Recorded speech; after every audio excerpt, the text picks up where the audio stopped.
tema nessa manhã é Jesus nos desafia à maturidade. Vamos entender esse desafio de crescer, de amadurecer nessa manhã. Essa é a nossa tentativa, esse é o nosso propósito, nosso desafio nessa manhã, em nome de Jesus. Hebreus capítulo 5, a santa palavra do nosso Deus diz assim: todo sumo sacerdote é escolhido dentre os homens e designado para representá-los em questões relacionadas com Deus e apresentar ofertas e sacrifícios pelos pecados. Ele é capaz de se compadecer dos que não têm conhecimento e se desviam, visto que ele próprio está sujeito à fraqueza. Por isso, ele precisa oferecer sacrifícios por seus próprios pecados, bem como pelos pecados do povo. Ninguém toma esta honra para si mesmo, mas deve ser chamado por Deus, como de fato foi Arão. Da mesma forma, Cristo não tomou para si a glória de se tornar sumo sacerdote, mas Deus lhe disse: tu és meu filho, eu hoje te gerei. E diz noutro lugar: tu és sacerdote para sempre, segundo a ordem de Melquisedeque. Durante os seus dias na terra, Jesus ofereceu orações e súplicas em voz alta e com lágrimas àquele que o podia salvar da morte, sendo ouvido por causa da sua reverente submissão. Embora sendo filho, ele aprendeu a obedecer por meio daquilo que sofreu. E uma vez aperfeiçoado, tornou-se fonte da salvação eterna para todos os que lhe obedecem, sendo designado por Deus sumo sacerdote segundo a ordem de Melquisedeque. Quanto a isso, temos muito que dizer, coisas difíceis de explicar, porque vocês se tornaram lentos para aprender. Embora a esta altura já devessem ser mestres, vocês precisam de alguém que lhes ensine novamente os princípios elementares da palavra de Deus. Estão precisando de leite e não de alimento sólido. Quem se alimenta de leite ainda é criança e não tem experiência no ensino da justiça. Mas o alimento sólido é para os adultos, os quais pelo exercício constante tornaram-se aptos para discernir tanto o bem quanto o mal. A vida, queridos, ela tem um ciclo natural que todos nós conhecemos: nascer, crescer, amadurecer, envelhecer e morrer. A nossa geração é uma geração que infantiliza cada vez mais as pessoas, fazendo com que as pessoas tenham cada vez mais que prorrogar o tempo que deveriam assumir suas responsabilidades e seus compromissos de vida. É interessante a gente olhar para pessoas que têm uma idade avançada na sua carteira de identidade, mas uma idade mental e emocional infantilizada, que não consegue crescer e amadurecer. Queridos, o nosso propósito de vida, o ciclo normal e natural de nossas vidas é crescermos e amadurecermos. Nós, como pais, precisamos estar preparados para levar nossos filhos à tomada de decisões, e não nós tomarmos decisões para eles sempre. Nós precisamos entender que nós precisamos levar os nossos filhos à maturidade. Em relação à questão espiritual, também é assim. Por isso que acontece muitas vezes de uma pessoa se converter e rapidamente essa pessoa tem um crescimento espiritual do que muitos crentes que já estão há muitos anos dentro das igrejas. Crentes que se convertem rapidamente e já assumem um compromisso com Cristo, já compreendem a palavra, assumem um compromisso com a palavra, já começam a pregar e já começam a produzir frutos, porque são pessoas que entenderam o processo de maturidade, de maturação no reino de Deus. O texto da palavra de Deus está nos falando sobre isso. Houve um tempo, então, no tempo de Israel, em que era necessário um sacerdote para apresentar as pessoas a Deus. Mas Deus, então, Ele fez um processo diferente na história. Ele mandou o seu Filho para fazer com que o seu Filho estabelecesse, então, uma nova ordem de sacerdotes. Não mais um sacerdote escolhido como era antigamente da tribo de Levi, mas agora um sacerdote que seria estabelecido pela fé no seu Filho Cristo Jesus. E a partir então desse sacerdócio que é nos dado no ato, prestem muito bem atenção, no ato da nossa conversão em Cristo Jesus, já somos então consagrados pelo nosso Deus a termos então esse sacerdócio. Então o que nós precisamos fazer agora é exercitar o nosso sacerdócio. Mas o que muitas vezes acontece, pelo fato de sermos um país católico, majoritariamente católico e de cultura católica, as pessoas sempre estão achando que existe um crente, alguém que tem uma oração mais forte, uma oração poderosa, alguém que pode resolver o seu problema. É estranho isso ao Evangelho. A partir do momento que você fala, fulano está mais perto de Deus do que eu, isso é estranho, isso é heresia, isso é algo que destrói a vida do crente, porque ninguém é mais forte do que Jesus Cristo, amém? E Jesus Cristo está aonde? Aonde está Jesus Cristo?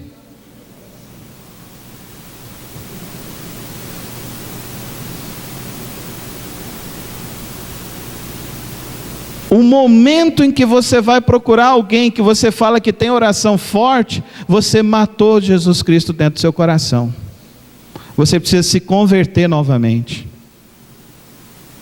Você precisa entender isso.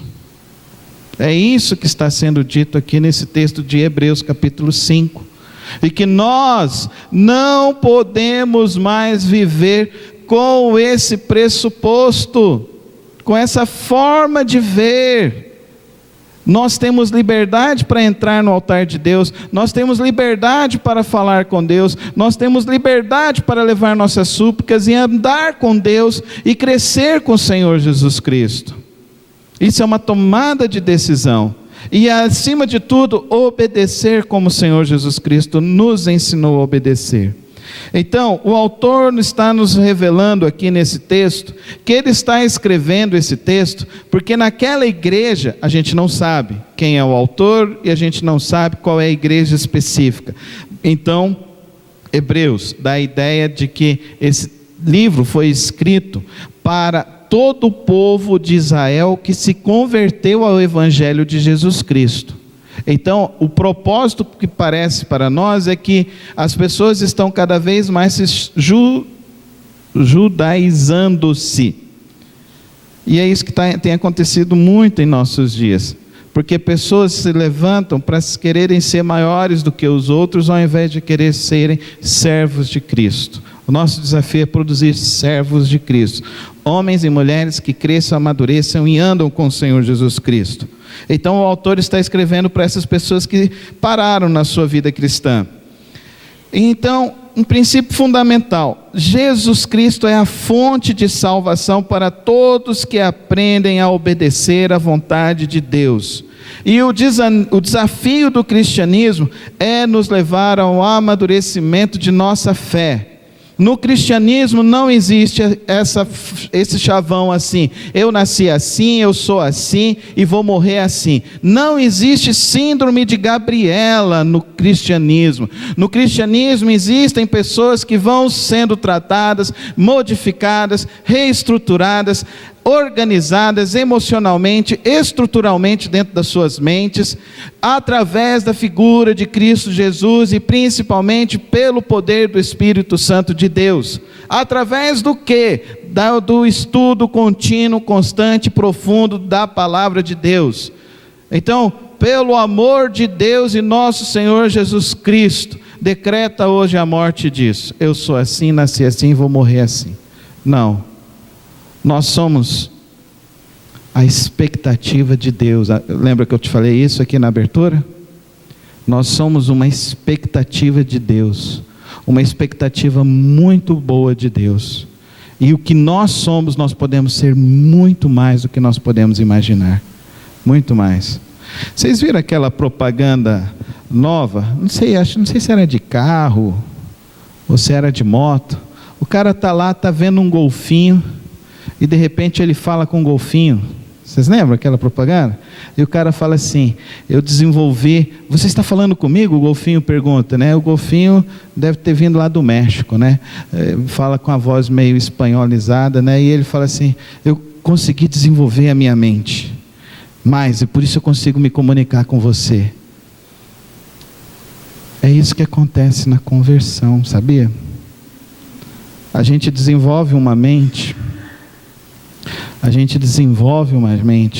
gente recebe uma mente tão poderosa, tão maravilhosa, que nos leva a fazer coisas cada vez mais extraordinárias. E a maior delas, amar as pessoas sem esperar uma retribuição disso. Queridos, é impressionante. Parece que tem crente que não acredita nisso. Tem crente que está desejando a morte do outro. Tem crente que está falando: eu vou orar para Deus matar o outro. Já ouviu gente falando isso? O pior de tudo foi na Facebook essa semana, que eu vi gente falando: eu estou orando para Deus matar a Dilma e o Lula. Eu falei: misericórdia, isso não é cristianismo. Isso não é cristianismo. Eu creio que Deus pode mudar todos os corações humanos. Todos. Ele mudou o meu. Ele mudou o meu. Ele pode mudar o coração de todos os seres humanos.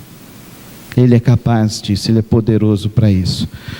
Para amadurecimento, então, a gente precisa entender essas duas grandes verdades do cristianismo. Jesus é a fonte e o cristianismo é amadurecer.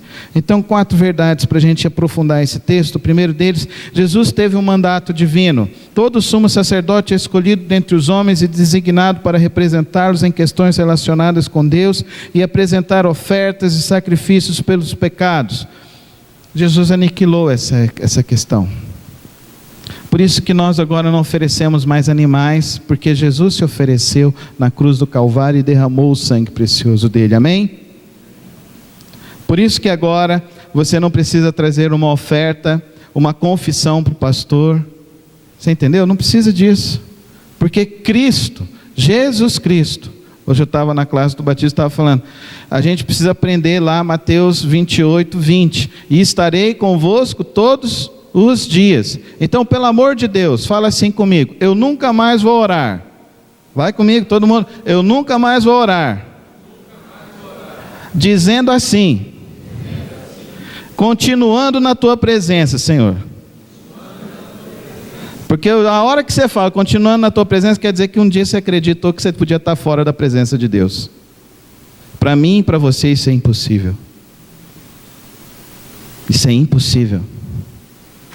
O único lugar no universo aonde Deus falou: eu não estarei lá, é o inferno. Então, se você fala: Senhor, agora eu estou entrando na tua presença. Eu tenho uma birra com aquela música, né? Jesus, tem uma música que a gente fala assim, que a gente vai entrar na presença de Deus. Eu tenho uma birra com aquela música assim, porque não existe isso. Desde a fundação, Cristo já é presente na criação. Amém? Amém? Não dá para você entender isso? O que Cristo fez, Ele cumpriu esse plano de salvação, e Ele hoje é que nos representa diante do sumo sacerdote. Então, tem um pessoal falando aí agora que tem uma unção nova, né? Uma unção nova. Querido, se não é Jesus, foge desse negócio. Se é um homem, foge desse negócio.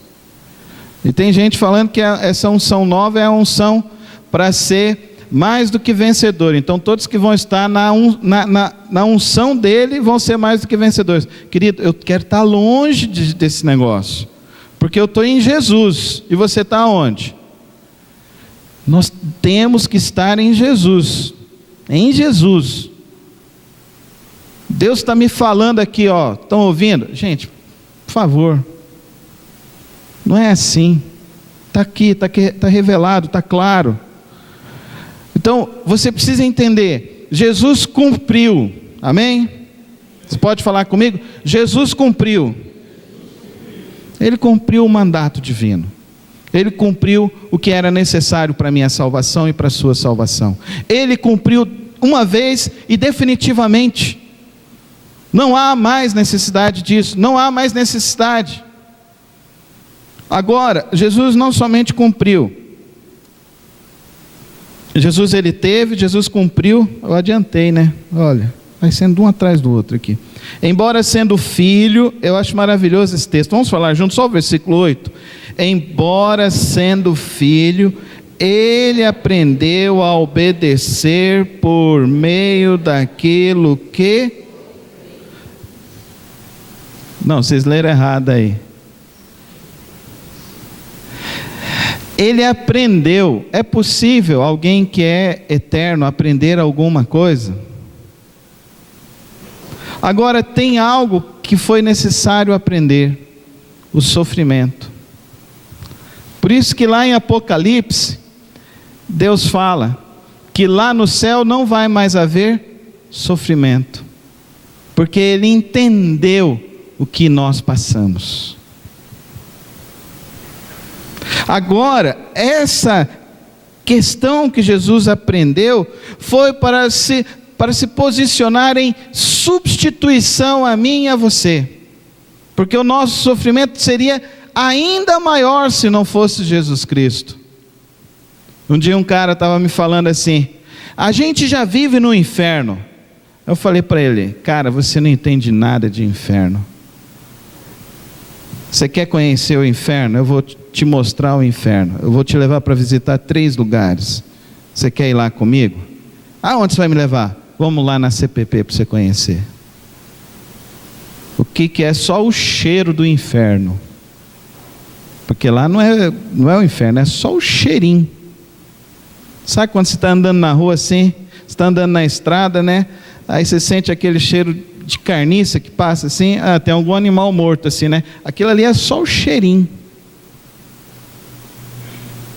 Você não precisa nem ir lá ver. Só de você passar nas portas ali para entrar ali na CPP, você já sente.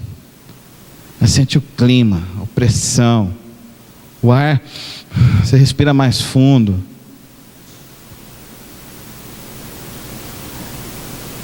O inferno é um local onde Deus falou assim: eu não me manifestarei ali.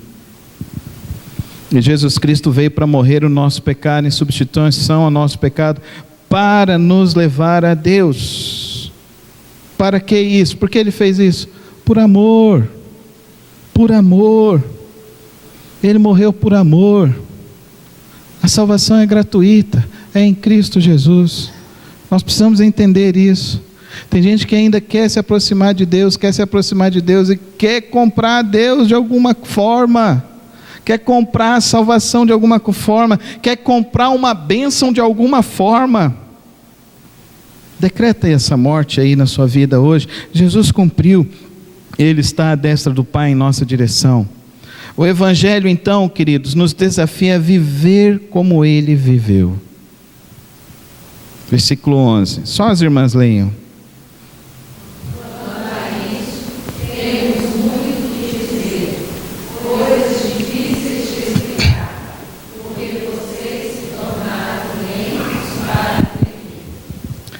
O que eu aprendi foi o seguinte: o cristianismo não é um porto de chegada, mas é um porto de saída. Não é um lugar que eu cheguei, eu aceitei Jesus, pronto, já está resolvida a minha vida. Não, é o porto que de fato mandou a minha nau agora para enfrentar o mar. Porque o poeta Fernando Pessoa, ele já falava: navegar é preciso, viver é preciso. Não é Fernando Pessoa? Navegar é preciso, viver não é preciso. Obrigado. Tem que corrigir antes de ir para a internet. Que é ao vivo e a cores. Tem gente que quer um cristianismo porto seguro.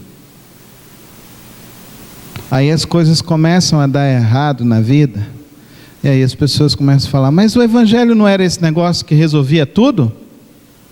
O evangelho não era esse negócio que resolvia, eu não ia ter mais problema, nem gripado eu ia ficar, eu não ia ter que fazer, eu não ia ter que experimentar o amargo doce fel de quebrar, o amargo doce fel do meu casamento não dar certo, das coisas que eu estou planejando não terem dado certo.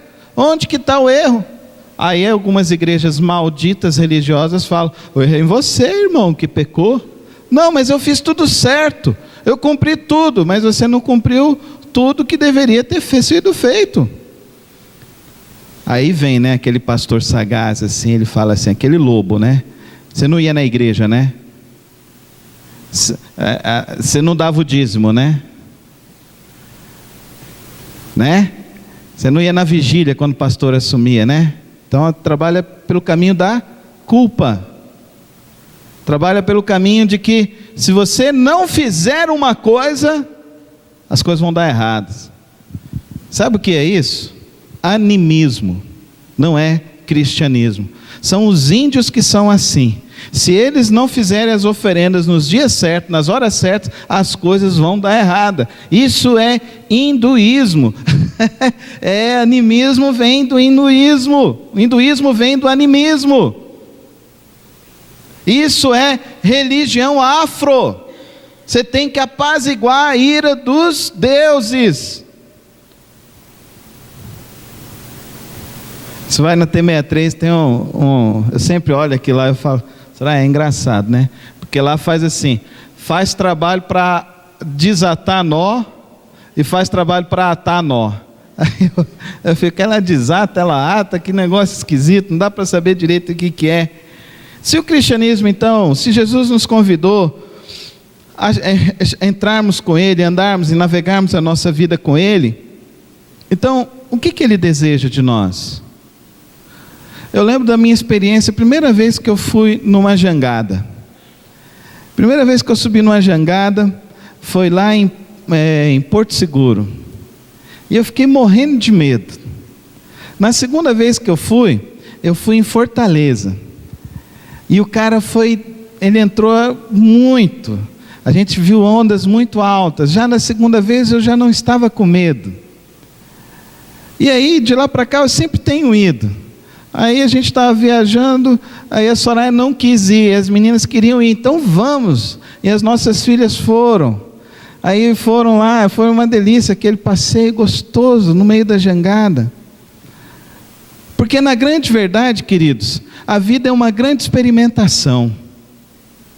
E se você para, por causa do medo, diante de qualquer coisa da sua vida, você perde o grande privilégio de desfrutar e experimentar as coisas maravilhosas dessa vida.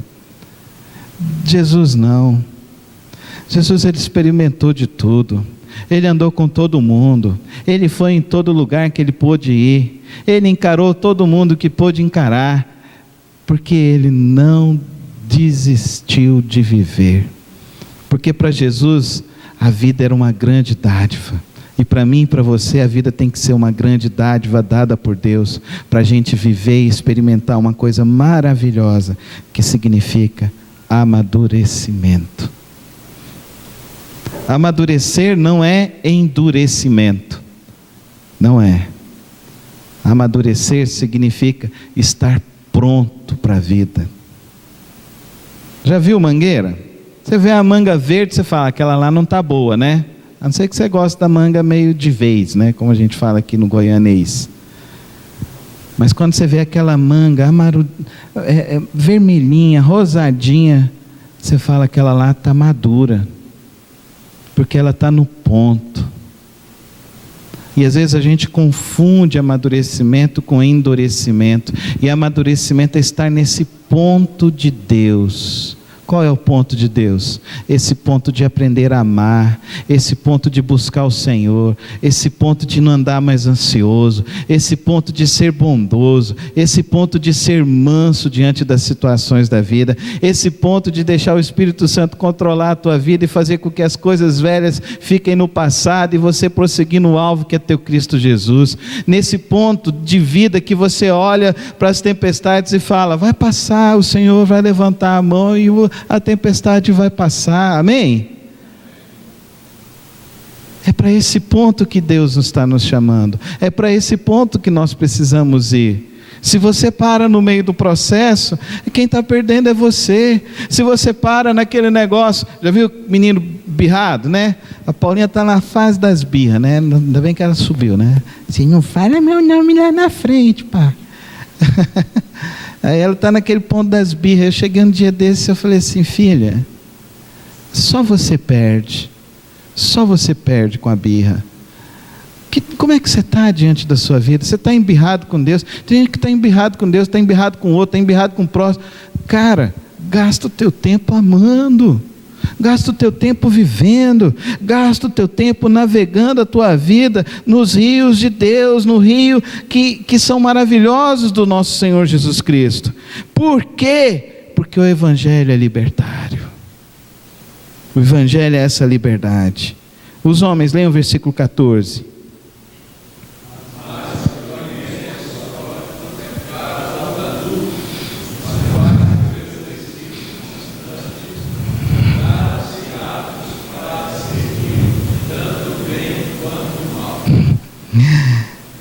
Aí diz: exercícios constantes, não é? Disciplina, para atingir o quê? Discernimento. E discernimento o que é? Compreensão, é sabedoria.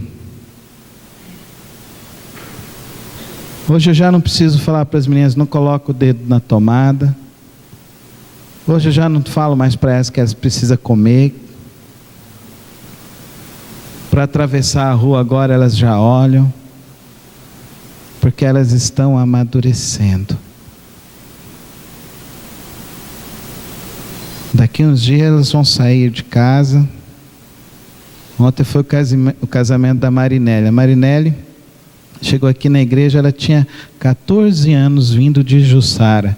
Nesse tempo todo ela ficou aqui com a gente na igreja. Nesse tempo todo a gente tratou ela como se fosse nossa filha. Ontem eu estava casando a Marinelli, eu falando: gente, um dia desses, era menininha lá na igreja. E a gente vê hoje ela se casando, decidindo seguir a vida com o Gustavo. O Gustavo era não crente. O Gustavo se converteu e batizou domingo, no último batismo que teve aqui na igreja, agora em março.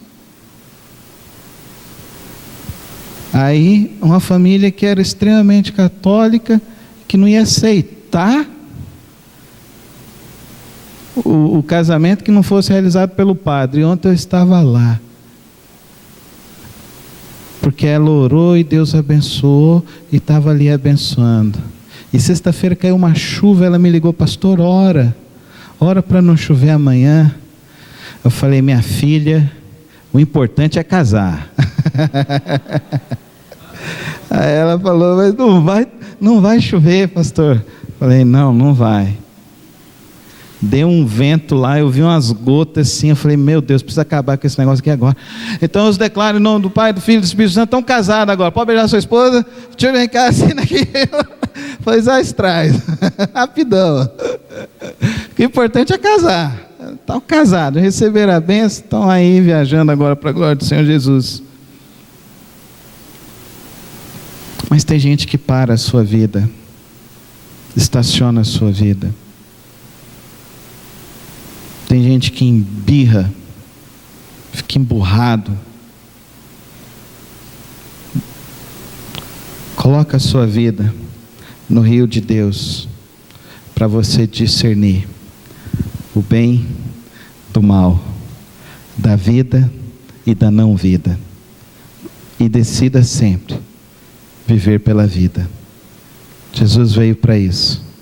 Eu vim para que vocês tenham vida. Não é religião, vida. E vida em abundância. Vida em abundância, discernimento, capacidade de saber. O tempo hoje é ruim, vou levar meu guarda-chuva, vou vestir minha capa, mas eu vou enfrentar o que eu tenho que enfrentar. O tempo hoje é bom, eu vou sentar, vou dar umas gargalhadas com meu baianinho ali hoje, porque o tempo é bom.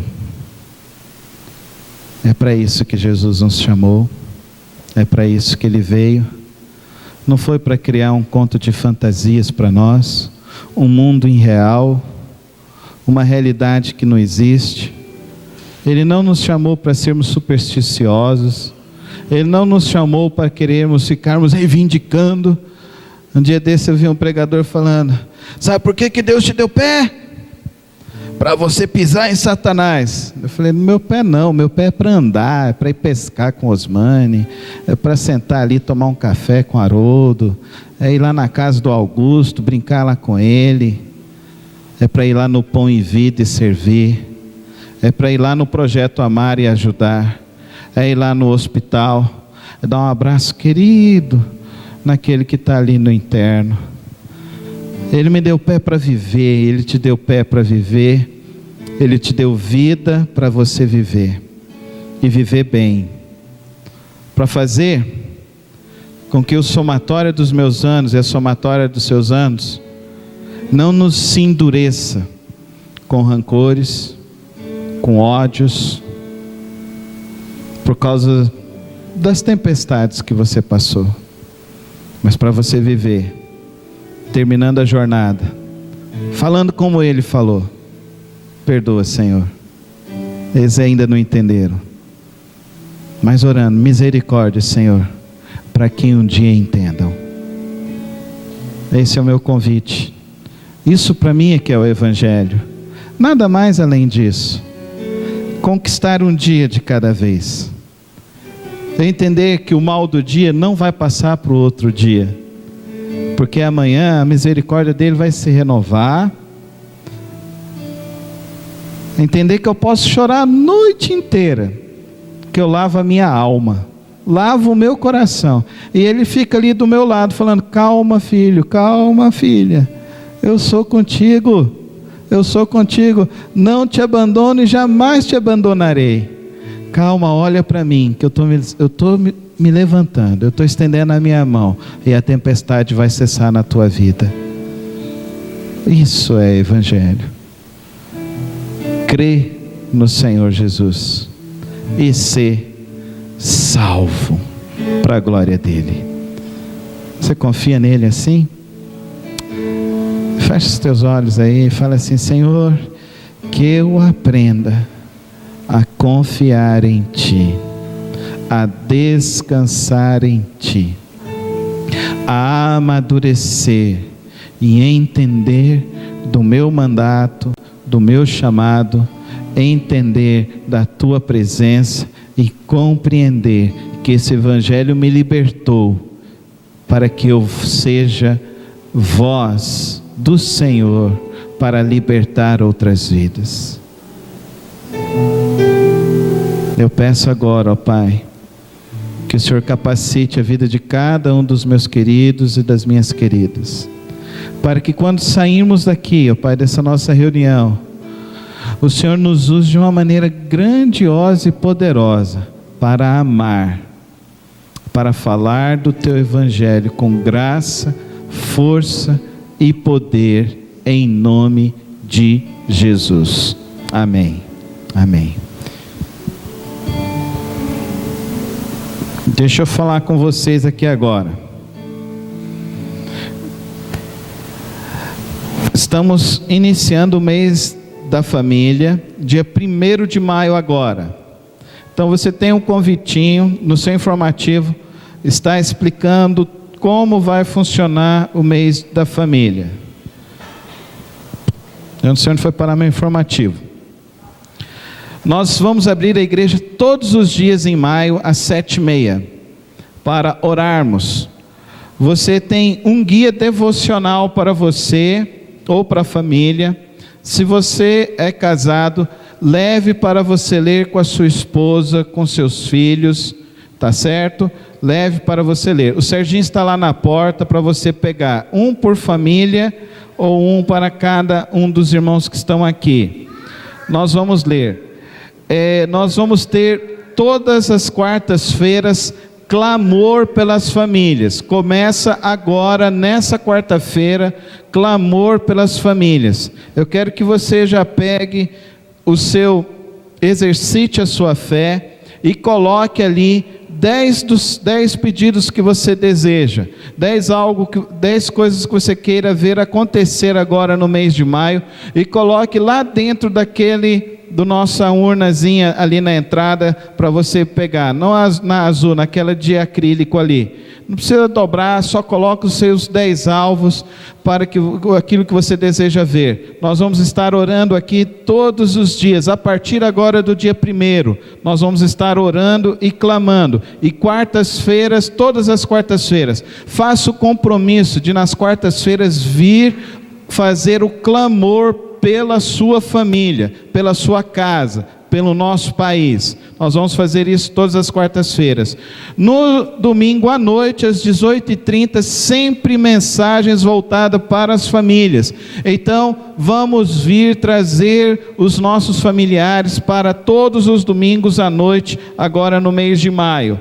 Dia 30 de maio, nós vamos ter o encerramento do mês da família, lá na Câmara de Vereadores. O coral da igreja vai estar cantando junto com o coral da Igreja Batista de Vila Nova, a música tema. Nós vamos ter nesse dia 30 a presença da banda do Corpo de Bombeiros. Não? Você resolve. Eu quero os bombeiros lá, irmão. Nós vamos ter uma banda lá, não sei qual ainda não, Nair não resolveu isso não. E dia 31, celebração da vitória aqui na sua igreja. Mês da família, mês muito importante, mês de milagres, mês de vitória para todos nós, para a glória do Senhor Jesus, amém? Então, pega o seu guia devocional lá com o Serginho e se prepara aí para o almoço da comunhão, que vai ser no próximo domingo, certo? Próximo domingo, almoço da comunhão, vamos estar todos juntos aqui, participando para a glória do nosso Deus. E dia 23, o Ministério de Casais vai fazer um evento para todos os casais da igreja. Converse com o irmão Augusto, com a irmã Elaine, já faça a sua inscrição. Vai ser um dia inteiro, nós vamos para uma chácara, vamos passar um dia e vamos ser ministrados ali sobre família. Então é um mês muito importante para andarmos na presença do Senhor Jesus. Vamos encerrar então, vamos orar para que Deus venha abençoar hoje à noite a apresentação das crianças e esse mês da família para a glória do Senhor Jesus. Quero convidar o irmão Augusto para vir aqui fazer essa oração de encerramento da nossa celebração.